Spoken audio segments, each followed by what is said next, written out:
Acacius quickly defeats his foes, impressing the crowd. Lucius faces him next, leaving Lucilla overwhelmed as her son battles her husband.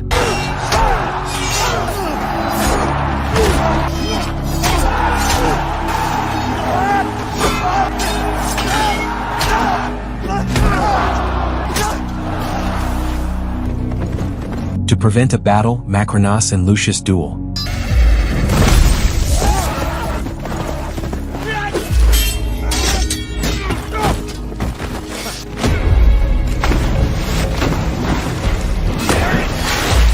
Welcome to Cephastock Movie Recaps. Today we delve into the details of Gladiator 2 full movie recap. If you're new to this channel, please do subscribe and let us know where you're watching from in the comments section. Your support is greatly appreciated, my dear friend. Thank you.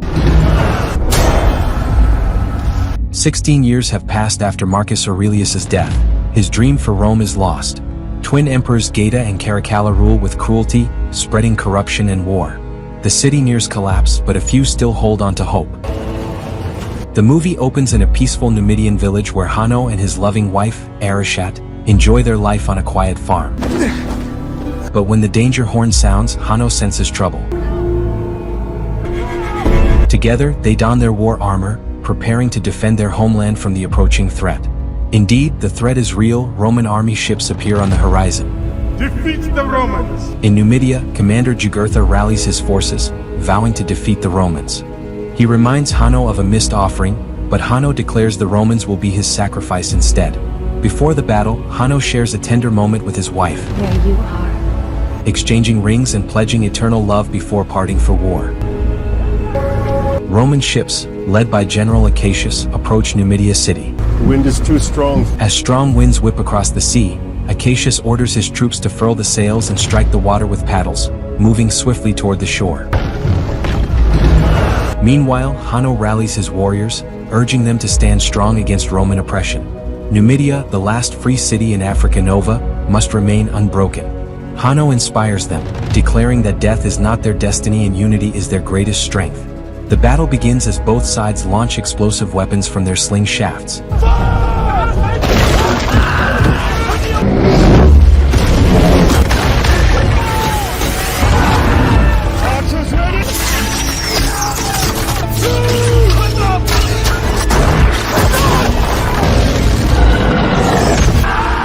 General Acacius orders the siege tower to be razed, despite their ships taking heavy damage.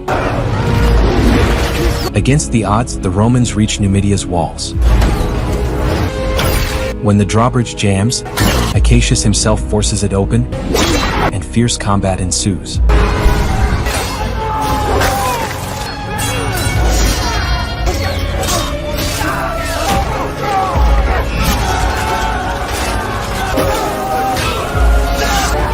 Amid the assault, Arichat is struck and Hanno, distracted, he is also gravely injured and falls into the sea. In his unconscious state, Hanno envisions Arichat being carried across a river by death, unreachable despite his desperate cries. He awakens on the shore, heartbroken, to see her lifeless body floating nearby. Retrieving the arrow from her chest, he keeps it as a token of their love. As the Romans close in, Hanno gives in, driven by sorrow and vengeance. In the city of Numidia, mourners gathered for their dead, while the Romans burned the bodies, declaring it for the glory of Rome. For the glory of Rome! General Acacius hid his guilt for the innocent lives lost. Survivors, including Hanno, were captured, marked as slaves and stripped of their freedom, their grief turning into silent resolve amidst the ruins. On the ship to Rome, Hanno mourned his wife in silence. Nearby, he spotted Jugurtha, injured and weak, and offered him help. Jugurtha thanked him, recalling their first meeting as he came from the desert. A lonely boy from the desert. When young Hanno was eager yet afraid. I am sorry, my son. Over time, Hanno had grown strong and skilled. Though Jugurtha felt his end near, he urged Hanno to stay true to himself and never let the Romans crush his spirit.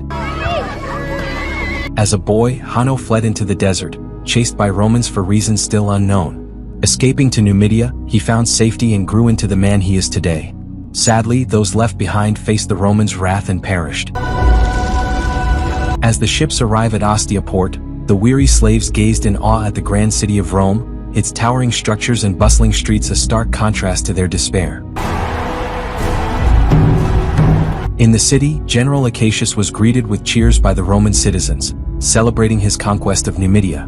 Welcomed by the twin emperors, Geta and Caracalla, Acacius was honored with a laurel crown and games held in his name.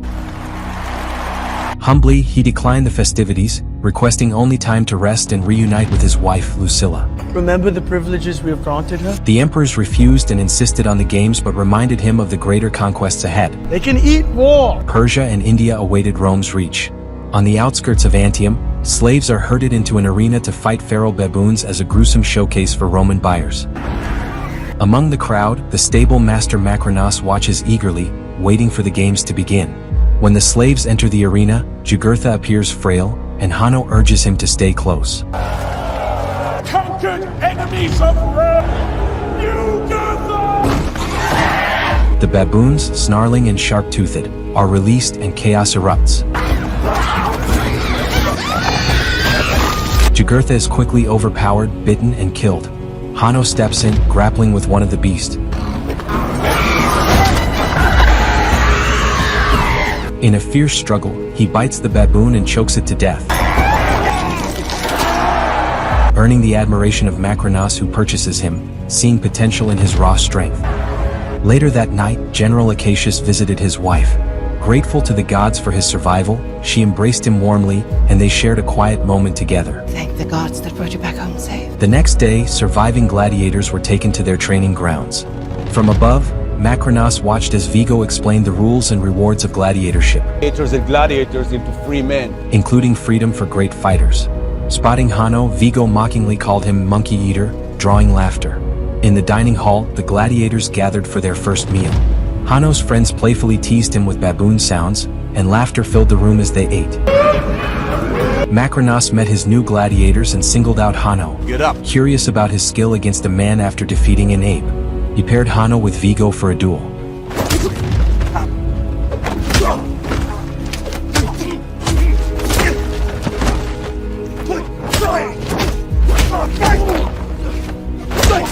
Hanno easily defeats Vigo, Very good. further impressing Macronos.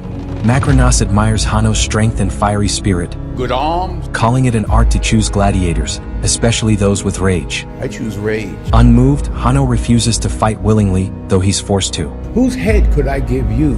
Sensing his fury, Macronos offers him the head of anyone he desires. Hanno demands the Roman army's heads, or General Acacius. Macronos accepts the challenge. Patience with those two is at an end. Speaking of General Acacius, he enjoys a quiet moment with his wife, Lucilla, as they discuss overthrowing the emperors. He expresses his anger over the cruel treatment in Numidia, causing mothers to mourn their children. He vows the emperor's vanity must end. With his army arriving in Ostia in 10 days, their plot will begin soon. Moving to Senator Thrax's territories, a grand feast was prepared for the emperors and Roman nobles. I knew the provinces were not enough. Music filled the air as Thrax reunited with his old friend, Macronos. Gladiators arrived, but Hanno remained unsure of his role. Me?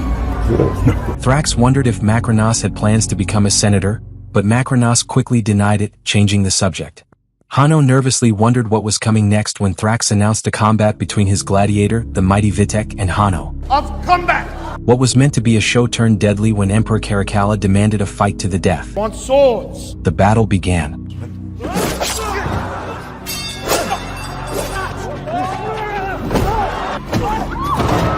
The fight was intense, but Hanno emerged victorious, killing Vitek. Thrax mourned the loss of his gladiator and the money spent. Emperor Geta, impressed by Hanno's skill, asked about his origins. From where do you hail? Hanno refused to answer, but Macronos spoke for him. See, his native tongue is all he understands. Hanno then told a poetic tale that indirectly insulted the emperors, though they didn't realize it. The emperors just laughed about it Poetry! Grown so bored, but you surprised me. and were eager to see the poet fight again in the arena. As do I. After the fight, Come with me. Macronos rewarded Hanno with money and asked where he learned the poetry he recited. Who taught you poetry? Hanno said he learned it from a Roman officer in prison. When asked about his birthplace, he avoided the question, saying the past didn't matter. Instead, he asked how to use the money. Macronos explained a gladiator could earn his freedom using money. That night, Lucilla sought guidance from her late father, Marcus Aurelius, Protect us and guide us. as she proceeds to a secret meeting with the senators. While here? A nervous Senator Gracchus questioned their risky gathering. Acacius revealed their plan. On the final day of the festivities, his 5,000 soldiers at Ostia would arrest the emperors for their crimes. Though skeptical, Senator Thrax was intrigued. Gracchus pledged loyalty to Lucilla. Thrax advised Lucilla to lead, assuring her that the senators would follow. As the gladiators passed through the gateway into Rome, they encountered a city of stark contrasts. Homeless crowds filled the streets, and certain areas reeked of filth. Twins there. Above the gateway, they noticed a sculpture of the legendary twins raised by a wolf. Hanno recounted their tale, warning his companions of the chaos and plagues the twins had unleashed, a foreshadowing of the twin emperors now in power. True to his words, the city seemed diseased, its people restless and mentally unstable. As the gladiators continued toward their destination, the narrative shifted to Senator Thrax and Macronos. Thrax found himself in even deeper trouble when Macronos, upset by the delayed payment, doubled the wager.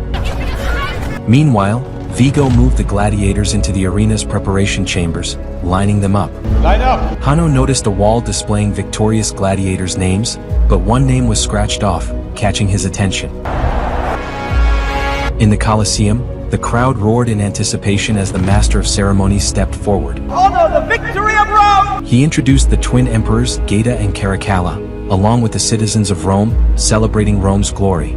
The Numidian barbarians would face the game's wrath, honoring General Acacius and Lucilla. Before the games began, the emperors asked General Acacius to give a speech. I am a soldier. Popular among the public, he humbly claimed to be a soldier, not a politician, urging the people to stay brave in these trying times. Hidden within his words was a subtle message the emperors failed to catch, but Macronos did. Moments later, the gladiators from Macronos' stable marched into the arena, ready to face their fates under the watchful eyes of Rome. A Roman soldier, mounted on a massive rhino, was sent to dispatch the Numidian gladiators. The crowd roared with excitement, and the emperors watched in amusement. The rhino charged, taking down one of the Numidian fighters.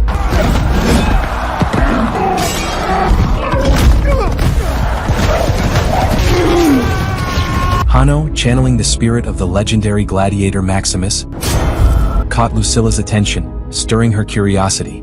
He diverted the rhino into the arena wall, forcing the Roman soldier into combat.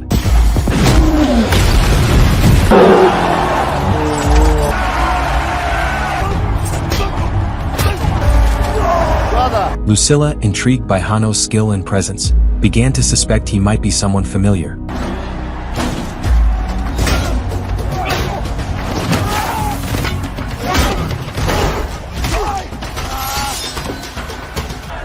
Though the soldier overpowered Hanno briefly, the emperor sought Lucilla's advice and granted mercy. To everyone's shock, Hanno rejected the offer, swiftly dispatching the soldier instead. The arena erupted, chanting Hanno's name, as the emperors and the mob were left both surprised and intrigued by the defiant gladiator. After the games, Lucilla returns to her chambers, unsettled by Hanno's striking resemblance to her late husband, Maximus, in his movements and skill.